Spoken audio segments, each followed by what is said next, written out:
Hello students, next topic करते हैं हम हमारा आज start, that is people engage in tertiary activities. आजकल आप देख रहे हैं कि जितने भी लोग हैं जो सर्विसेज कर रहे हैं, जो वर्कर्स हैं, मोस्टली टर्शरी एक्टिविटीज़ के अंदर हैं या सर्विस सेक्टर के अंदर ज़्यादा जुड़े हुए हैं। और ये माना भी जाता है कि जितनी डेवलप्ड कंट्री है वो उतनी ही हायर परसेंटेज वहाँ पे क्या होगा, वर्कर्स की सर्विस सेक्टर के अंदर जुड़ी हुई होगी। और जितनी कम डेवलप्ड कंट्री हैं वो प्राइमरी सेक्टर या सेकेंडरी सेक्टर में होगा। सेकेंडरी सेक्टर के बाद हम टर्शरी सेक्टर की बात करें, जो सर्विस सेक्टर है हमारा, इसके अंदर जितना ज़्यादा लोग जुड़े हुए होंगे उतनी ही वो डेवलप्ड कंट्री मानी जाएगी। तो ये आप पहले भी पढ़ चुके हैं कि प्राइमरी सेक्टर के अंदर लोग आज भी हमारी कंट्री में 60% से ऊपर लोग उसमें इन्वॉल्व हैं, जबकि वहाँ पे कमाई कम है, लोग डिपेंडेंट ज़्यादा हैं, तो छिपी हुई बेरोज़गारी भी वहाँ पे ज़्यादा है। ठीक है, तो उसको हटाने के लिए क्या होगा, लोगों को पढ़ाना पड़ेगा, करना पड़ेगा, उनको दूसरे सेक्टर्स में लाना पड़ेगा।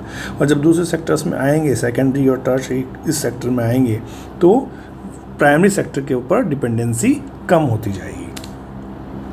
ठीक है, the trend to employment is in this sector has been increasing while it has remained unchanged or decreasing in primary and secondary activities। हालांकि इसमें बढ़ रही है, लेकिन प्राइमरी और सेकेंडरी सेक्टर में अभी भी हमारी एक्टिविटी बहुत ज़्यादा है, उसको चेंज करने की ज़रूरत है, तभी हमारी इकोनॉमी ज़्यादा डेवलप्ड मानी जाएगी। चलिए कुछ एग्जांपल देखते हैं कि टर्शरी एक्टिविटीज़ के अंदर कौन कौन सी चीज़ें आती हैं। जैसे टूरिज़्म है, बहुत सबसे तेज़ी से ग्रोथ करने वाला ये सर्विस सेक्टर है। पर्पज़ ऑफ क्या है इसका, रिक्रिएशन करना, लोगों का मनोरंजन करना, उनको खुशी प्रदान करना, एक तरह से कह सकते हैं, आनंद देना, उनको खुश करना, रिक्रिएशन करना, मनोरंजन करना, rather than the business. Business यहाँ पे सेकेंडरी हो जाता है, पहले आप उनको खुश करोगे, उनका टाइम जो है वो अच्छे से स्पेंड करने, वो घूमने आते हैं, फिरने आते हैं, वो सारा काम उनके लिए एंजॉय करें, वो इस चीज़ को हम देखते हैं। It has become the world single largest tertiary activity in total registered job. सबसे बड़ी एक्टिविटी है ये, करीब 250 मिलियन लोग इसमें जुड़े हुए हैं और लगभग 40% जो जीडीपी का है वो टूरिज़्म के थ्रू आता है। इसलिए हर एक कंट्री आज टूरिज़्म को, टूरिस्ट वीज़ा आपको फटाफट मिल जाता है, टूरिज़्म के लिए आप कहीं पे भी जा सकते हो, तो वो अलाउ करते हैं इसमें। Many local person are employed to provide services like accommodation, hotels वगैरह बनाते हैं, खाना बनाते हैं, ट्रांसपोर्ट सिस्टम देते हैं, टैक्सियाँ देते हैं, एंटरटेनमेंट के साधन वहाँ पे बनाते हैं, शॉप्स वहाँ पे देते हैं, वो परचेजिंग करने के लिए, कुछ ना कुछ गिफ्ट आइटम देने के लिए, कुछ ले जाने के लिए, कुछ लोकल आइटम वहाँ के लेके जाए, कुछ यादगार वहाँ से लेके जाए। ये सब चीज़ें सबको क्या एम्प्लॉयमेंट मिलता है। Tourism foster the growth of infrastructure industrial. अब ये तेज़ी से क्यों बढ़ रहा है, कब बढ़ना चाहिए, जब इंडस्ट्री बढ़ेगी, रिटेल ट्रेडिंग बढ़ेगी, क्राफ्ट इंडस्ट्रीज बढ़ेगी, लोगों को सर्विसेज मिलेंगी, लोग वहाँ पे काम करेंगे, होटल होंगे अच्छे, सारी चीज़ें होगी, तो वो रीज़न आपका बढ़ जाएगा। हालांकि कुछ जगह ये लोग ये कहते हैं कि ये एक सीजनल बिजनेस कह लीजिए या सीजनल है, लेकिन फिर भी इसके अंदर सीजनल होने के बावजूद भी ये डिपेंड करता है, पूरे साल हम इस पर काम कर सकते हैं, एक एक वेदर के अकॉर्डिंग काम करता है। बिल्कुल सही बात है कि गर्मियों में माउंटेनस एरिया के अंदर सीज़न होता है, लेकिन आजकल ऐसा कहीं पे भी आप भी देख रहे होंगे कि ऐसा नहीं है। लोग सर्दियों में भी, विंटर्स में भी माउंटेनस एरिया पे जाते हैं, विंटर्स में उनको स्नोफॉल देखना होता है, उस समय वो जाते हैं। हालांकि विंटर्स में कोई माउंटेनस एरिया में कम जाते हैं, नंबर ऑफ परसेंटेज कम है, लेकिन पूरे साल चलने वाला टूरिज़्म ये बन चुका है, ये बिज़नेस बन चुका है। अब ऐसा नहीं है कि सिर्फ सीज़न में ही काम होगा, सीज़न में है तो बहुत मारामारी रहेगी, पीक रहेगा। हाँ, ये है कि ऑफ सीज़न में आपको थोड़ा सा इजीली मिल जाएगा। तो ऑल वेदर हम इसको कह सकते हैं, जब तक कि बहुत ही हार्श क्लाइमेट वाली जगह ना हो।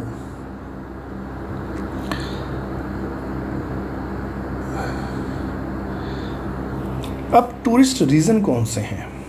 देखिए, हर व्यक्ति अपने जहाँ रह रहा है उससे अपोजिट जो क्लाइमेट है उस कंडीशन में जाने के रहने की कोशिश करता है मोस्टली।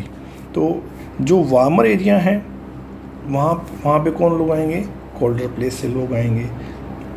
तो वर्ल्ड के जो फेमस टूरिस्ट प्लेस है उसके अंदर मेडिटेरियन कोस्ट जो है या वेस्ट कोस्ट ऑफ इंडिया जो है वो फेमस है पूरे वर्ल्ड के अंदर, पॉपुलर डेस्टिनेशन है। तो लोग वहाँ पे घूमने जाते हैं। मेडिटेरियन कोस्ट के पास पूरे यूरोप से लोग आते हैं क्योंकि उस एरिया के अंदर वार्मर एरिया वो है पास में, और कोई बाहर घूमना चाहता है तो फिर वो इंडिया का वेस्टर्न कोस्ट एरिया उसको नज़र आता है। पूरे साल यहाँ पे अच्छी गर्मी उनको मिल जाती है, फिर भी सर्दियों में आते हैं क्योंकि और अच्छा एनवायरनमेंट सर्दी में आपको मिलता है वहाँ पे। विंटर स्पोर्ट्स का कोई शौकीन है जिसको विंटर्स में जाना होता है तो वो माउंटेनस एरिया को देखते हैं, पहाड़ों पे जाने की कोशिश करेंगे। ब्यूटीफुल जो लैंडस्केप होंगे, सीनिक लैंडस्केप्स होंगे, वहाँ पे जाने की कोशिश करेंगे। किसको एडवेंचर पसंद है या कुछ और है तो वो नेशनल पार्क को देखना पसंद करेगा। ये डिपेंड करता है कि किस तरह का कस्टमर होगा या किस तरह की वहाँ पर टूरिस्ट की इच्छा होगी।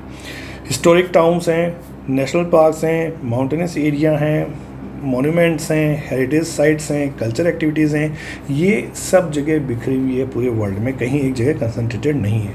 ये डिपेंड करेगा प्लेस टू प्लेस कहाँ पे उसको किस तरह का अट्रैक्शन वहाँ पे टूरिस्ट को मिलता है। अब यही फैक्टर्स हैं हमारे पास कि टूरिस्ट को अफेक्ट करने के, टूरिज़्म को अफेक्ट करने के फैक्टर्स क्या हैं। पहली बात तो डिमांड कि छुट्टियां हो हमारे पास, हॉलीडे हो। अब धीरे धीरे हॉलीडेज़ के लिए डिमांड बढ़ती जा रही है क्योंकि जब वर्क काम होता है तो हस्बैंड भी काम कर रहा है, वाइफ भी काम कर रही है, बच्चे स्कूल जा रहे हैं या बच्चे बड़े हैं तो वो भी अपना काम कर रहे हैं।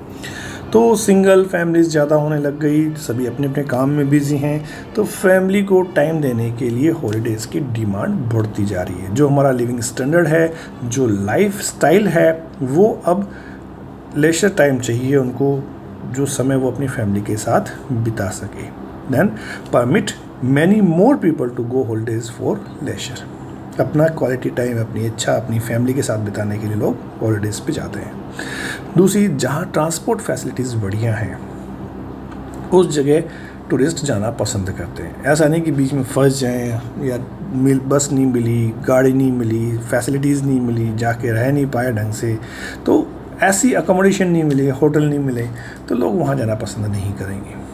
The opening up of the tourist area has been added the improvement in transport facilities. जिस एरिया के अंदर रोड कंडीशन बढ़िया है, बसेस अच्छी हैं या कनेक्टिविटी अच्छी है, वेल कनेक्टेड है, बाय एयर जा सकते हो, बाय ट्रेन जा सकते हो, बाय बस या रेल जा सकते हो, तो ऐसी जगह लोग जाना पसंद करते हैं। तो easier by car, better road system वहाँ पे मिल जाएगा आपको, एयर ट्रांसपोर्ट सिस्टम वहाँ पे मिल जाए, ठीक है। तो ये जो चीज़ें हैं आपको कम समय में लोग, क्योंकि टाइम कम है, समय कम है और वो ज़्यादा से ज़्यादा उसका यूज़ करना चाहते हैं, फैमिली के साथ टाइम स्पेंड करना चाहते हैं, प्लस कुछ जगह घूमना चाहते हैं, कुछ एडवेंचर करना चाहते हैं, कुछ अट्रैक्शन लेना चाहते हैं, तो ये सब चीज़ें देखना चाहते हैं वो लेते हैं। और इसको आजकल बढ़ावा देते हैं, जो पैकेजेस बनते हैं, हॉलीडे पैकेज बनना स्टार्ट हो गया तो वो रिड्यूस कर देते हैं उसकी कॉस्ट। एक साथ एक ग्रुप को लेंगे, उसमें नए लोग भी जुड़ जाते हैं, कई फैमिलीज मिल जाती हैं, तो उससे उनको घूमने में इच्छा जो अच्छा लगता है। तो ये अट्रैक्शन है, ये जो चीज़ें हैं वो बढ़ाती हैं। टूरिस्ट कैसे अट्रैक्ट होते हैं, किन जगहों पे जाना पसंद करेंगे, क्या रीज़न होते हैं, वो है क्लाइमेट। पहले बात क्लाइमेट, जैसे पहले ही बता चुके हैं कि कोल्डन रीजन वाले जो हैं वो वार्म एरिया में जाना पसंद करते हैं, जहाँ पूरे दिन सन रह जाए, सन मिलेगा, धूप में धूप मिल जाए, वो आराम से अच्छे बीच हो जहाँ पे आराम से सन बात कर सकें, ठीक है। तो इस तरह का एरिया हमारे साउदर्न यूरोप के अंदर मेडिटेरेनियन लैंड है, या इंडिया के वेस्ट कोस्टल प्लेन एरिया जो है उसकी बात करते हैं हम लोग। दूसरा पार्ट जो हम बात करते हैं, जो विंटर जगहों पे, विंटर एरिया में जाना चाहते हैं या जो हॉट एरिया में रहते हैं, वो हॉलीडे का मनाएंगे जहाँ अच्छा माउंटेनस एरिया हो या टेम्परेचर कम हो या आपको स्नोफॉल मिल जाए, आइस मिल जाए, ठंडी जगह हो, उस एरिया में जाने का आनंद लेना चाहेंगे। स्नो कवर वाले एरिया में जाएंगे, स्कीइंग वगैरह करना कोशिश करेंगे। तो लैंडस्केप जो है वो भी डिपेंड करता है हॉलीडेज़ या टूरिस्ट को अट्रैक्ट करने के लिए।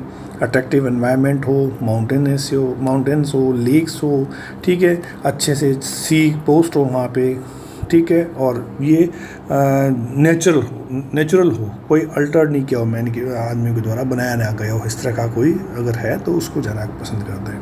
कुछ लोग हिस्ट्री और आर्ट को देखना पसंद करते हैं, पुराने मॉन्यूमेंट्स देखना पसंद करते हैं, पुराने बिल्डिंग्स देखना पसंद करते हैं, फोर्ट्स देखना पसंद करते हैं। तो यहाँ पे भी बहुत सारी संभावनाएं हैं कि टूरिस्ट पहुंच जाए। The people visit ancient and picturesque towns and archaeological sites जो होती हैं उनके ऊपर, या कैसल्स जो हैं, प्लेसेस हैं, चर्चेज़ हैं, इनको पुराने जो बने हुए हैं उनको देखने की कोशिश करते हैं, उनकी हिस्ट्री जानने की कोशिश करते हैं। कुछ कल्चर और इकोनॉमी के अकॉर्डिंग काम करेंगे।